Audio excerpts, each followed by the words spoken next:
ಎಲ್ಲರಿಗೂ ನಮಸ್ತೆ. Welcome back to my channel. Hope ಎಲ್ಲರೂ ಚೆನ್ನಾಗಿದ್ದೀರಾ ಅಂತ ಭಾವಿಸ್ತಾ ಇಂದಿನ ರೀಡಿಂಗ್ ಅಲ್ಲಿ ಯಾರೆಲ್ಲ ನೋ ಕಾಂಟ್ಯಾಕ್ಟ್ ಅಲ್ಲಿ ಇದ್ದೀರಾ, ಯಾರೆಲ್ಲ ಒಂದು ರಿಲೇಶನ್ಶಿಪ್ ಅಲ್ಲಿ ಇದ್ದು ಒಂದು ಪ್ರೀತಿಯಲ್ಲಿ ಇದ್ದು ಸೊ ಮಾತಾಡ್ದೇನೆ ನೋ ಕಾಂಟ್ಯಾಕ್ಟ್ ಅಲ್ಲಿ ಅನ್ಭವಿಸ್ತಾ ಇದೀರಾ, ಅಂದ್ರೆ ಮಾತಾಡದೆ ದೂರ ಸರಿದಿದ್ದೀರಾ, ಒಂದು ಮಿಸ್ಅಂಡರ್ಸ್ಟ್ಯಾಂಡಿಂಗ್ ಇಂದ ಆಗಿರ್ಬೋದು, ಕಾನ್ಫ್ಲಿಕ್ಟ್ ಇಂದ ಆಗಿರ್ಬೋದು, ಇಲ್ಲ ಯಾವ್ದಾದ್ರು ಒಂದು ಮನಸ್ತಾಪದಿಂದ ದೂರ ಇದ್ದೀರಾ, ಸೊ ಅವರ ಪ್ರೀತಿ ಬೇಕು ಅಂತ ಇನ್ನ ಚಡಪಡಿಸ್ತಿದ್ದೀರಾ, ಅವರಿಗಾಗಿ ರೀಡಿಂಗ್ ಆಗಿರುತ್ತೆ. ಅವರು ಯಾಕೆ ಇನ್ನು ಇಷ್ಟು ದಿನ ಆದ್ರೂ, ಇಷ್ಟು ತಿಂಗಳಾದ್ರೂ, ಇಷ್ಟು ವರ್ಷ ಆದ್ರೂ ನನ್ನ ಹತ್ರ ಬರ್ತಾ ಇಲ್ಲ, ಏನು ಓಪನ್ ಆಗ್ತಾ ಇಲ್ಲ, ಏನು ಬ್ಲಾಕೇಜಸ್ ಕಾಡ್ತಾ ಇದೆ, ಸೊ ಏನು ಬ್ಲಾಕೇಜಸ್ ಅವರಲ್ಲಿ ಇದೆ, ಯಾವ ಬ್ಲಾಕೇಜಸ್ ಇಂದ ಅವರು ದೂರ ಸರಿದಿದ್ದಾರೆ ಅಂತ ನಾವು ತಿಳ್ಕೊಳ್ಳೋಣ. ನೀವು ಪ್ರೀತಿ ಪಾತ್ರರು ಯಾರಿದಾರೋ ಅವರ ಹೆಸರನ್ನು ನಿಮ್ಮ ಹೆಸರಿ ಜೊತೆ 3 ಸತಿ ಖುಷಿ ಖುಷಿಯಾಗಿ ಹೇಳ್ಕೊಂಡು ಈ ರೀಡಿಂಗ್ ನ ನೋಡೋದಕ್ಕೆ ಸ್ಟಾರ್ಟ್ ಮಾಡಿ. ಸೊ ನಾನು ಇಲ್ಲಿ ಕಾರ್ಡ್ಸ್ ನ ಪುಲ್ ಮಾಡ್ತೀನಿ. ಸೊ 3 ಕಾರ್ಡ್ಸ್ ನ ನಾನು ಇವತ್ತು ಪುಲ್ ಮಾಡ್ತಾ ಇದ್ದೀನಿ. 6 ಆಫ್ ಪೆಂಟಿಕಲ್ಸ್ ಬಂದಿದೆ ಮೊದಲಿಗೆ, 6 ಆಫ್ ಸ್ವಾರ್ಡ್ಸ್ ಬಂದಿದೆ, 10 ಆಫ್ ಕಪ್ಸ್ ಬಂದಿದೆ. ಸೊ ಫೈನಲ್ ಔಟ್ಪುಟ್ ಗಾಗಿ so let start the reading. ಯಾರಿಗೆಲ್ಲ ಪರ್ಸನಲ್ ರೀಡಿಂಗ್ ಬೇಕೋ ದಯವಿಟ್ಟು ಡಿಸ್ಪ್ಲೇ ಆಗಿರೋ ವಾಟ್ಸ್ಆಪ್ ನಂಬರ್ಗೆ ಕಾಂಟ್ಯಾಕ್ಟ್ ಮಾಡಿ. ಸೊ ಫಸ್ಟ್ ಟೈಮ್ ಯಾರು ನನ್ನ ರೀಡಿಂಗ್ಸ್ ನ ಕೇಳಬೇಕು ಅಂತ, ಪರ್ಸನಲ್ ರೀಡಿಂಗ್ಸ್ ಕೇಳಬೇಕು ಅಂತ ಇಷ್ಟಪಡ್ತೀರೋ ಅವರಿಗಾಗಿ 399 ರುಪೀಸ್ ಚಾರ್ಜಸ್ ಆಗುತ್ತೆ ಫಸ್ಟ್ 1 ಸೆಷನ್ ಟ್ಯಾರೋ ರೀಡಿಂಗ್ಗೆ. So let start the reading. ಈ ನೋ ಕಾಂಟ್ಯಾಕ್ಟ್ ಸಿಚುವೇಶನ್ ಅಲ್ಲಿ ನಿಮ್ಮ ಪಾರ್ಟ್ನರ್ ಏನಕ್ಕೆ ಇಷ್ಟೊಂದು ದೂರ ಇದ್ದಾರೆ, ಏನು ಬ್ಲಾಕೇಜಸ್ ಹೆಚ್ಚಾಗಿ ಕಾಣ್ತಾ ಇದೆ ನಿಮ್ಮ ಈ ಕನೆಕ್ಷನ್ ಅಲ್ಲಿ ಅಂತ ನಾವು ನೋಡೋದಾದ್ರೆ ಫಸ್ಟ್ ಗೆ ಇಲ್ಲಿ ನೋಡ್ತಾ ಇರ್ಬೋದು 6 ಆಫ್ ಪೆಂಟಿಕಲ್ಸ್ ಬಂದಿದೆ. ಅನ್ಈಕ್ವಲ್ ಎನರ್ಜಿ, ನಿಮ್ಮ ಎನರ್ಜಿ ಅವರ ಎನರ್ಜಿ ಈಕ್ವಲ್ ಆಗ್ತಾ ಇಲ್ಲ. ಸೊ ಇಬ್ರದು ಬ್ಯಾಲೆನ್ಸ್ ಆಗ್ತಾ ಇಲ್ಲ ಎನರ್ಜೀಸ್. ಮತ್ತೆ ಇದ್ರ ಜೊತೆಗೆ ಎಮೋಷನಲ್ ಬ್ಯಾಲೆನ್ಸ್ ಒಂದು ಇಂಬ್ಯಾಲೆನ್ಸ್ ಆಗಿದೆ ಅಂತ ಹೇಳ್ಬೋದು. ಎಮೋಷನಲ್ ಆಗಿ ನೀವು ಇಂಬ್ಯಾಲೆನ್ಸ್ ಆಗಿದ್ದೀರಾ, ಅದ್ರ ಜೊತೆ ಅನ್ಈಕ್ವಲ್ ಎನರ್ಜಿ ಇದೆ. ಫಸ್ಟ್ ಮೇಜರ್ ಬ್ಲಾಕೇಜಸ್ ನಿಮ್ಮ ರಿಲೇಶನ್ಶಿಪ್ ಅಲ್ಲಿ ಅಂದ್ರೆ ಎಲ್ಲವೂ ಇಂಬ್ಯಾಲೆನ್ಸ್ ಆಗಿದೆ. ಸೊ ಏನು ನೀವು ಕೊಡೋದಾಗಿರ್ಬೋದು, ತಗೊಳ್ಳೋದಾಗಿರ್ಬೋದು, ಪ್ರೀತಿನ ಕೊಟ್ಟಿ ನೀವು ಪ್ರೀತಿನ ವಾಪಸ್ ಪಡೆಯೋದು ಎಲ್ಲಾನು ಇಂಬ್ಯಾಲೆನ್ಸ್ ಆಗಿದೆ. ನಿಮ್ಮ ಪರ್ಸನ್ ಜಾಸ್ತಿ ಪಾಸ್ಟ್ ಬಗ್ಗೆನೇ ಫೀಲ್ ಮಾಡ್ತಾ ಇದ್ದಾರೆ. ಅವರು ಏನನ್ನು ನಿಮಗೆ ಕೊಡೋದಿಕ್ಕೆ ಆಗ್ತಾ ಇಲ್ಲ, ಟ್ರೂಲಿ ಡಿಸರ್ವ್ಡ್ ಆಗದೇನೆ ಇಲ್ದೇ ಇರೋ ತರ ಫೀಲ್ ಮಾಡ್ತಾ ಇದಾರೆ. ತುಂಬಾ ಡ್ರೈನ್ಡ್ ಆಗಿದ್ದಾರೆ, ಅವ್ರಿಗೆ ತುಂಬಾ ರೆಸ್ಪಾನ್ಸಿಬಿಲಿಟೀಸ್ ಹೆಚ್ಚಾಗಿ ಕಾಣ್ತಾ ಇದೆ. ವರ್ಕ್ ಆಗಿರ್ಬೋದು, ಇಲ್ಲಾಂದ್ರೆ ರಿಲೇಶನ್ಶಿಪ್ಸ್ ಅಲ್ಲಿ ಅವರ ಫ್ಯಾಮಿಲಿ ರಿಲೇಶನ್ಶಿಪ್ ಆಗಿರ್ಬೋದು, ಇಲ್ಲ ಥರ್ಡ್ ಪಾರ್ಟಿ ಇನ್ಫ್ಲೂಯೆನ್ಸಸ್ ಇಲ್ಲಿ ಜಾಸ್ತಿ ಆಗಿ ಕಾಣ್ತಾ ಇದೆ ಅಂತ ಅನ್ನೋದು ಗೊತ್ತಾಗ್ತಾ ಇದೆ. So third party influence or family responsibilities influences ಇಲ್ಲಿ ಜಾಸ್ತಿ ಆಗಿದೆ. ಸೊ ಇಲ್ಲಿ ಅವರಿಗೆ ತುಂಬಾ ಸೆನ್ಸ್ ಆಫ್ ಎಮೋಷನಲ್ ಡೆಪ್ತ್ ನ ಇಲ್ಲಿ ಕಾಣ್ ಬರ್ತಾ ಇದೆ. ಆದ್ರಿಂದ ಅವರು ಎಲ್ಲಾನು ಇಂಬ್ಯಾಲೆನ್ಸ್ ಆಗ್ತಾ ಇದ್ದಾರೆ. ಸೊ ನೀವು ಎಷ್ಟೇ ಪ್ರೀತಿ ತೋರ್ಸಿದ್ರು ಆ ಕಡೆಯಿಂದ ಪ್ರೀತಿ ವಾಪಸ್ ಬರ್ದೇ ಇರೋ ಕಾರಣ ಇದೇ ಆಗಿರುತ್ತೆ. ಸೊ ಇಲ್ಲಿ ಅವರು ಬಹುಶಃ ಅವರು ಬರ್ಬೇಕು, ಮುಂದೆ ಬಂದು ನಿಮ್ಮ ಹತ್ರ ಹಂಚ್ಕೋಬೇಕು, ಮತ್ತೆ ಪ್ರೀತಿಯಲ್ಲಿ ಇರ್ಬೇಕು ಅಂತ ಅನ್ಕೊಂಡ್ರು ಅವ್ರಿಗೆ ಸ್ಟೆಬಿಲಿಟಿ ಇಶ್ಯೂ ಆಗ್ತಾ ಇದೆ. ಸೊ ಬಂದ್ರು ಕೂಡ ಒಂದು ಸ್ವಲ್ಪ ದಿನ ಇದ್ದು ಮತ್ತೆ ವಾಪಸ್ ಹೋಗೋ ತರ ಫೀಲ್ ಆಗ್ತಾ ಇದೆ.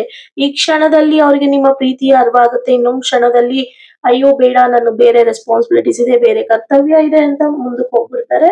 ಸೊ ಆದ್ರಿಂದ ಸದ್ಯಕ್ಕೆ ಅವರಿಗೆ ಈಕ್ವಲ್ ಎಫರ್ಟ್ ಹಾಕಿದ್ರು ಕೂಡ ಸೊ ನೀವು ಏನು ಅವ್ರಿಗೆ ಎಷ್ಟೇ ಪ್ರೀತಿ ತೋರ್ಸಿದ್ರು ಕೂಡ ಅವರು ಸ್ಟೆಬಿಲಿಟಿನ ಕಳ್ಕೊಂಡಿದ್ದಾರೆ. ಆನ್ ಅಂಡ್ ಆಫ್ ಆಗ್ತಾ ಇದೆ. ಆದ್ರಿಂದ ನಿಮಗೆ ಪ್ರೀತಿಗೆ ಅವರು ನೀವು ಎಷ್ಟೇ ವೇಟ್ ಮಾಡ್ತಾ ಇದ್ರು ಬರೋದಿಕ್ಕೆ ಆಗ್ತಾ ಇಲ್ಲ. ಸೊ ಇಲ್ಲಿ ನಿಮ್ಗೆ ಈ ಕಾರ್ಡ್ ಒಂದು ಹಿಂಟ್ ನ ಕೊಡ್ತಾ ಇದೆ. ಸೊ ನಿಮ್ಮ ಪರ್ಸನ್ ಏನೋ ಒಂದು ಲೆಸನ್ಸ್ ನ ಲರ್ನ್ ಮಾಡ್ಕೊಳ್ಳೋದ್ರಲ್ಲಿ ಇದ್ದಾರೆ. ಅವ್ರಿಗೆ ಒಂದು ಸ್ವಲ್ಪ ರಿಯಲೈಸ್ ಆಗ್ಬೇಕಾಗಿದೆ ನಿಮ್ಮ ಜೊತೆ ಇದ್ದಿದ್ದು ಕ್ಷಣಗಳಾಗಿರ್ಲಿ. ಸೊ ಏನನ್ನ ಮಿಸ್ ಮಾಡ್ಕೊಂತಾ ಇದಾರೆ, ಬೇರೆಯವರಲ್ಲಿ ನೋಡೋದಿಕ್ಕೆ ಹೋಗ್ತಾ ಇದಾರೆ, ಬಟ್ ಅಲ್ಲಿ ಆಗ್ತಾ ಇಲ್ಲ. ಅದು ಈಕ್ವಲ್ ಎಫರ್ಟ್ ಕೊಟ್ರು ಕೂಡ ಆಗೋದಿಲ್ಲ, ಅದು ಒನ್ ಸೈಡೆಡ್ ಲವ್ ಆಗುತ್ತೆ. ಸೊ ಅವರಿಗೆ 2 ಸೈಡು ಈಕ್ವಲ್ ಲವ್ ಅಂತ ಅನ್ನೋದಾದ್ರೆ ಅದು ನಿಮ್ಮ ಹತ್ರ ಮಾತ್ರ ಇದೆ ಅಂತ ಅವ್ರಿಗೆ ಗೊತ್ತು, ಅವರು ಅರ್ಥ ಮಾಡ್ಕೊಂಡು ಬರ್ತಾರೆ. ಸೊ ಬ್ಲಾಕೇಜಸ್ ಖಂಡಿತ ಇದೆ ಇಲ್ಲಿ ಹೆಚ್ಚಾಗಿ. ಇಲ್ಲಿ ಭಯದಿಂದ ಅವರು ಇದಾರೆ ಅಂತ ಹೇಳೋದಿಕ್ಕಾಗಲ್ಲ. ಸೊ ಎಮೋಷನಲ್ ಎನರ್ಜಿ ಇಲ್ಲಾಂದ್ರೆ ನಿಮ್ಮ ಮತ್ತು ಅವರ ಎಕ್ಸ್ಪೆಕ್ಟೇಷನ್ ಸದ್ಯದ ಸಿಚುವೇಶನ್ ಅಲ್ಲಿ ಎಕ್ಸ್ಪೆಕ್ಟೇಷನ್ಸ್ ಈಕ್ವಲ್ ಆಗಿ ಮ್ಯಾನೇಜ್ ಆಗ್ತಾ ಇಲ್ಲ. ಆದ್ರಿಂದ ಅವ್ರಿಗೆ ಬ್ಲಾಕೇಜಸ್ ಕಾಣಿಸ್ತಾ ಇದೆ. ನೀವೊಂದ್ ಹೇಳೋದು, ಅವ್ರೊಂದ್ ಹೇಳೋದು, ನಿಮ್ಮ ಎನರ್ಜಿ ಬೇರೆ ತರ ಇರೋದು, ಅವ್ರ ಎನರ್ಜಿ ಬೇರೆ ತರ ಇರೋದು, ಇದೇ ವ್ಯತ್ಯಾಸಗಳು ಆಗ್ತಾ ಇದೆ ಇಲ್ಲಿ. ಇದ್ರ ಜೊತೆ ಹೀಲಿಂಗ್ ಖಂಡಿತ ಬೇಕು. ಯೂನಿವರ್ಸ್ ನಿಮ್ಗೆ ಸ್ಲೋ ಆಗಿ ತುಂಬಾ ನಿಧಾನವಾಗಿ ನಿಮ್ಗೆ ಬ್ಯಾಲೆನ್ಸ್ ಮಾಡೋದನ್ನ ನಿಮ್ಮ ಪಾರ್ಟ್ನರ್ಗೆ ಕಳಿಸ್ತಾ ಇದ್ದಾರೆ. ಸೊ ಓಪನ್ ಹಾರ್ಟ್ ಇಂದ ಶೇರ್ ಮಾಡಿದಾಗ ಖಂಡಿತ ಹೋಲ್ಡ್ ಬ್ಯಾಕ್ ಮಾಡಿ, ಖಂಡಿತ ಅವ್ರಿಗೆ ಒಂದು ಚೇಂಜಸ್ ನ ನೀವು ನೋಡ್ಬೋದು ಅಂತ ಹೇಳೋದಕ್ಕೆ ಇಷ್ಟಪಡ್ತೀನಿ. ಇಲ್ಲಿ 6 of Swords ನೋಡ್ತಾ ಇರ್ಬೋದು ಸೆಕೆಂಡ್ ಕಾರ್ಡ್. ಸೊ ಮೂವಿಂಗ್ ಅವೇ ಮತ್ತೆ ಫೈನ್ ಮಾಡ್ತಾ ಇದ್ದಾರೆ ಪೀಸ್ ನ ಅನ್ನೋದು ಇಲ್ಲಿ ಗೊತ್ತಾಗ್ತಾ ಇದೆ. ರೈಟ್ ನಾವು ನಿಮ್ಮ ಪರ್ಸನ್ ತುಂಬಾ ಮೆಂಟಲ್ ಟ್ರಾನ್ಸಿಷನ್ ಅಲ್ಲಿ ಇದ್ದಾರೆ. ಮೆಂಟಲ್ ಟ್ರಾನ್ಸಿಷನ್ ಇಲ್ಲಿ ಇಂಬ್ಯಾಲೆನ್ಸ್ ಆಗಿದ್ದಾರೆ. ಆದ್ರಿಂದ ಅವ್ರಿಗೆ ಮೆಂಟಲ್ ಕ್ಲಾರಿಟಿ ಬೇಕಾಗಿದೆ, ಮೆಂಟಲ್ ಟ್ರಾನ್ಸಿಷನ್ ಬೇಕಾಗಿದೆ. ಮೇ ಬಿ ನಿಮ್ಮ ಜೊತೆ ಡಿಸ್ಟೆನ್ಸ್ಡ್ ಆಗಿ ಇರ್ಬೋದು, ಎಮೋಷನಲಿ ಆರ್ ಫಿಸಿಕಲಿ ನಿಮ್ಮಿಂದ ಎಸ್ಕೇಪ್ ಆಗಿರ್ಬೋದು, ಒಂದು ಕನ್ಫ್ಯೂಷನ್ ಸಿಚುವೇಶನ್ ಅಲ್ಲಿ ಇರ್ಬೋದು, ಇಲ್ಲ ಓವರ್ ಥಿಂಕ್ ಮಾಡ್ತಾ ಇರ್ಬೋದು, ಇಲ್ಲ ಇನ್ನರ್ ಒಳಗಡೆ ಮನಸ್ಸಿನೊಳಗಡೆ ಏನೋ ಒಂದು ವಿಚಾರಗಳು ನಡೀತಾ ಇರ್ಬೋದು ಅವ್ರಿಗೆ. ಸೊ ಇದು ಏನೋ ಅವರು ನಿಮ್ಮ ಜೊತೆ ದೂರ ಇದ್ದಿ ಅವರು ಅನ್ವರ್ತಿನೆಸ್ ಆತರ ಏನು ಫೀಲ್ ಅಲ್ಲ ಇದು. ಸೊ ಇಲ್ಲಿ ಅವ್ರಿಗೆ ಕಾಮ್ ಆಗಿ ಕುತ್ಕೊಂಡು ಯೋಚನೆ ಮಾಡೋದಿಕ್ಕೆ ಸ್ವಲ್ಪ ಸಮಯ ಬೇಕಾಗಿದೆ ಅಂತ ಅವರು ಹೇಳ್ತಾ ಇದ್ದಾರೆ. ಅವರ ಪರ್ಸ್ಪೆಕ್ಟಿವ್ ಅಲ್ಲಿ ಅವರು ಸೈಲೆಂಟ್ ಆಗಿರೋದು, ಒಂದು ಹೀಲ್ ಮಾಡ್ಕೊಳ್ಳೋದಿಕ್ಕೆ ಅವ್ರಿಗೆ ಎಮೋಷನಲ್ ಬ್ಯಾಗೇಜ್ ತುಂಬಾನೇ ಇದೆ. ಇಲ್ಲ ಅಂದ್ರೆ ಸ್ವಲ್ಪ ಗಿಲ್ಟ್ ಕೂಡ ಕಾಡ್ತಾ ಇದೆ, ನಿಮ್ಮಿಂದ ದೂರ ಆಗಿರೋದು. ಇಷ್ಟು ದಿವಸ ಪ್ರೀತಿಯಲ್ಲಿ ಇದ್ದಿ ನಾನು ಆಚೆ ಬಂದಿದ್ದೀನಿ, ಮತ್ತೆ ನಾನು ಹೋಗ್ಬೇಕು ಅಂದ್ರೆ ನನಗೆ ಸ್ವಲ್ಪ ಗಿಲ್ಟ್ ಕಾಡುತ್ತೆ. ಸೊ ಅದನ್ನ ನಾನು ಸ್ವಲ್ಪ ಎಲ್ಲಾರು ಫೋಕಸ್ ಮಾಡಿ ತುಂಬಾ ಕಾಮ್ ಆಗಿ ಎನರ್ಜೀಸ್ ನ ಪ್ರೋಗ್ರೆಸ್ ಮಾಡ್ಕೊಂಡು ಸ್ಲೋ ಆಗಿ ಮೂವ್ ಆಗೋಣ, ಈ ನೆಗೆಟಿವಿಟಿನ ಫಸ್ಟ್ ಆಚೆ ಹಾಕೋಣ, ಪೀಸ್ಫುಲ್ ಆಗಿ ಥಿಂಕ್ ಮಾಡೋಣ ಅಂತ ಅವರು ಹೇಳ್ತಾ ಇದ್ದಾರೆ. ಸೊ ಇಲ್ಲಿ ಅವರು ಇವಾಗ ನಿಮ್ಮ ಎಮೋಷನ್ಸ್ಗೆ ಯಾವುದೇ ತರ ರೆಸ್ಪಾನ್ಸ್ ಕೊಡ್ತಾ ಇಲ್ಲ. ಏನಕ್ಕಂದ್ರೆ ಅವರು ಹೀಲ್ ಆಗ್ಬೇಕು ಅಂತ ಇದ್ದಾರೆ. ಸೊ ಸ್ವಲ್ಪ ಸಮಯ ಕೊಡಿ, ಹೆಲ್ಪ್ ಮಾಡಿ ಅವರು ರಿಯಲೈಸ್ ಆಗೋದಕ್ಕೆ. ಸೊ ಅದು ತುಂಬಾನೇ ಟ್ರೂಲಿ ಮ್ಯಾಟರ್ಸ್ ಆಗುತ್ತೆ ಈಗಿರೋ ಪರಿಸ್ಥಿತಿಯಲ್ಲಿ ಅಂತ ಹೇಳ್ತಾ ಇದ್ದೀನಿ. ಸೊ ಬ್ಲಾಕೇಜಸ್ ಇಲ್ಲೂ ಕೂಡ ಇದೆ, ಎಮೋಷನಲ್ ಅವಾಯ್ಡೆನ್ಸ್ ಮಾಡ್ತಾ ಇದ್ದಾರೆ ಅವರು. ನಿಮ್ಮ ಎಮೋಷನ್ಸ್ಗೆ ಅವರು ವ್ಯಾಲ್ಯೂ ಕೊಡ್ತಾ ಇಲ್ಲ ಸದ್ಯದ ಪರಿಸ್ಥಿತಿಯಲ್ಲಿ. ಸೊ ಕಂಪ್ಲೀಟ್ ಎಂಡ್ ಅಂತ ಅವರು ನೋಡ್ತಾ ಇಲ್ಲ, ಸದ್ಯದ ಪರಿಸ್ಥಿತಿಯಲ್ಲಿ ವ್ಯಾಲ್ಯೂ ಕೊಡ್ತಾ ಇಲ್ಲ. ಹೀಲಿಂಗ್ ಖಂಡಿತ ಮೂವ್ಮೆಂಟ್ ಹ್ಯಾಪನ್ ಆಗ್ತಾ ಇದೆ. ಸ್ವಲ್ಪ ಮೆಂಟಲ್ ಕ್ಲಾರಿಟಿ ತಗೊಂಡು ಅವರು ಸೊ ಕರೇಜ್ ಇಂದ ನಿಮ್ಮನ್ನ ಅಪ್ರೋಚ್ ಮಾಡ್ತಾರೆ ಅನ್ನೋದು ಇಲ್ಲಿ ಗೊತ್ತಾಗ್ತಾ ಇದೆ. ಸೊ ಇಲ್ಲಿ ನೀವು ನೋಡ್ತಾ ಇರ್ಬೋದು 10 of Cups. ಈ 10 of Cups ಅಲ್ಲಿ ನಾವು ತಿಳ್ಕೊಬಹುದು ವಿಷನ್ ಆಫ್ ಹ್ಯಾಪಿನೆಸ್ ನ.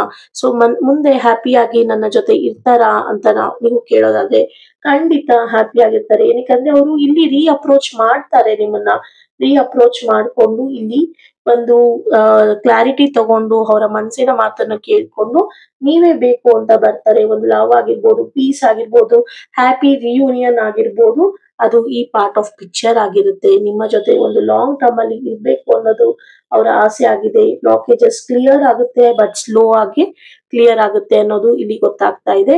ಸೊ ನೀವು ಅದಕ್ಕೋಸ್ಕರ ವೇಟ್ ಮಾಡ್ಬೇಕಾಗತ್ತೆ. ಏನಕ್ಕಂದ್ರೆ ಸುಳ್ಳಿನ ಜೊತೆ ನಾವು ಮನೆಯನ್ನ ಕಟ್ಟೋದಿಕ್ಕೆ ಆಗಲ್ಲ. ಸುಳ್ಳಿನ ಜೊತೆ ಒಂದು ಪ್ರೀತಿ ಆಗ್ಲಿ, ಒಂದು ಸಂಬಂಧವನ್ನು ಲಾಂಗ್ ಟರ್ಮ್ ಅಲ್ಲಿ ತಗೊಳೋದಕ್ಕೆ ಆಗೋದಿಲ್ಲ ಅಂತ ನಿಮ್ಮ ಪಾರ್ಟ್ನರ್ ನಂಬಿದ್ದಾರೆ. ಸೊ ಆದ್ರಿಂದ ನಾನು ಹೀಲ್ ಆಗಿ ನಾನು ವಾಪಸ್ ಬರ್ತೀನಿ. ಈ ಎಲ್ಲಾ ನೆಗೆಟಿವಿಟಿನ ತೆಗೆದು ಒಂದು ಪಾಸಿಟಿವ್ ವೈಬ್ ನ ತಗೊಂಡು ಸೊ ಎಮೋಷನಲ್ ಅವೇಕನಿಂಗ್ ಆಗಿ ನಾನು ವಾಪಸ್ ಬರ್ತೀನಿ. ಖಂಡಿತ ನನ್ಗೆ ರಿಯಲೈಸೇಷನ್ ಆಗೋದಿಕ್ಕೆ ಸಮಯ ಬೇಕು, ಬಟ್ ನಾನು ಯಾವ್ದ್ರಿಂದಾನು ಓಡೋಗ್ತಾ ಇಲ್ಲ, ದೂರ ಹೋಗ್ತಾ ಇಲ್ಲ. ಬಟ್ ಕನೆಕ್ಷನ್ ಆಗಿರ್ಬೋದು, ಓಪನ್ನೆಸ್ ಆಗಿರ್ಬೋದು. ಸೊ ಫ್ಯೂಚರ್ ಅಲ್ಲಿ ನಾನು ಖಂಡಿತ ರಿಯೂನಿಯನ್ ಆಗಿ ಹಾರ್ಟ್ ಟು ಹಾರ್ಟ್ ಕಮ್ಯುನಿಕೇಶನ್ ಮಾಡ್ಕೊಂಡು ನಾನು ಓವರ್ಕಮ್ ಮಾಡ್ತೀನಿ. ನನ್ನ internal fierce and emotional guilt ನನಗೆ ಸದ್ಯಕ್ಕಿರೋ ಚಾಲೆಂಜಸ್ ಅಂತ ಹೇಳ್ತಾರೆ. ಸೊ ಒಂದು ಪರ್ಫೆಕ್ಟ್ ಟೈಮಿಂಗ್ ಅಲ್ಲಿ ಪಾಸಿಟಿವ್ ಆಗಿ ಬರುತ್ತೆ. ಎಕ್ಸ್ಪೆಕ್ಟ್ ಮಾಡಿ ಎಮೋಷನಲ್ ಶಿಫ್ಟ್ಸ್ ನ, ಮೆಸೇಜಸ್ ನ ಆರ್ ನಿಮಗೆ ನಿಮ್ಮ ಪರ್ಸನ್ ಕಡೆಯಿಂದ ಒಂದು ಕ್ಲಿಯರ್ ಆಗಿರೋ ಪಾಸಿಟಿವ್ ಎನರ್ಜೀಸ್ ನ ನೀವು ಎಕ್ಸ್ಪೆಕ್ಟ್ ಮಾಡ್ಬೋದು. ಸದ್ಯದ ಸ್ಥಿತಿಯಲ್ಲಿ ಒಂದು ಆಗಲ್ಲ, ಬಟ್ ಸ್ಲೋ ಆಗಿ ಖಂಡಿತ ಸಾಧ್ಯ ಇದೆ. ಸೊ ನೀವು ಪೇಶನ್ಸ್ ಇಂದ ಇರಬೇಕು. ಓವರ್ ಆಲ್ ಎನರ್ಜೀಸ್ ಅಂತ, ಓವರ್ ಆಲ್ ಈ ರೀಡಿಂಗ್ ನ ಔಟ್ಕಮ್ ಅಂತ ನಾವು ನೋಡೋದಾದ್ರೆ ಸದ್ಯದ ಮಟ್ಟಿಗೆ ನಿಮ್ಮ ಪಾರ್ಟ್ನರ್ ಫಿಯರ್ ಆಫ್ ಇಂಬ್ಯಾಲೆನ್ಸ್ ಅಲ್ಲಿ ಇದ್ದಾರೆ. ಅದರಿಂದ ಆಚೆ ಬರ್ಬೇಕಾಗಿದೆ. ಎಮೋಷನಲ್ ವಿಡ್ರಾಲ್ ನ ಮಾಡ್ಬೇಕಾಗಿದೆ. ಡೀಪ್ ಎಮೋಷನಲ್ ಆಗಿ ಯೋಚನೆ ಮಾಡಿ ಅವರು ರಿಯಲೈಸ್ ಮಾಡ್ಕೊಂಡ್ರೆ ಖಂಡಿತ ನೀವಿಬ್ರು ರೀಕನೆಕ್ಟ್ ಆಗ್ತೀರಾ, ಬ್ಲಾಕೇಜಸ್ ರಿಮೂವ್ ಆಗುತ್ತೆ. ಸೊ ಬ್ಲಾಕೇಜಸ್ ಇದೆಯಾ ನಿಮ್ಮ ಕನೆಕ್ಷನ್ ಅಲ್ಲಿ ಅಂತ ಕೇಳೋದಾದ್ರೆ ಇನ್ನ ಎಸ್ ಇಟ್ಸ್ ಇದೆ ಖಂಡಿತ ಇದೆ. ನಿಮ್ಮ ಕನೆಕ್ಷನ್ ಅಲ್ಲಿ ಬ್ಲಾಕೇಜಸ್ ಇದೆ. ಯಾರೆಲ್ಲ ಇಂಥ ಸಿಚುಯೇಷನ್ ಅನುಭವಿಸ್ತಾ ಇದ್ದೀರಾ, ಸೊ ಖಂಡಿತ ಯಾರಿಗೆ ರೆಸೊನೇಟ್ ಆದ್ರೆ ಎಸ್ ಅಂತ ಟೈಪ್ ಮಾಡಿ. ಬ್ಲಾಕೇಜಸ್ ಖಂಡಿತ ಇದೆ ನಿಮ್ಮ ಕನೆಕ್ಷನ್ ಅಲ್ಲಿ.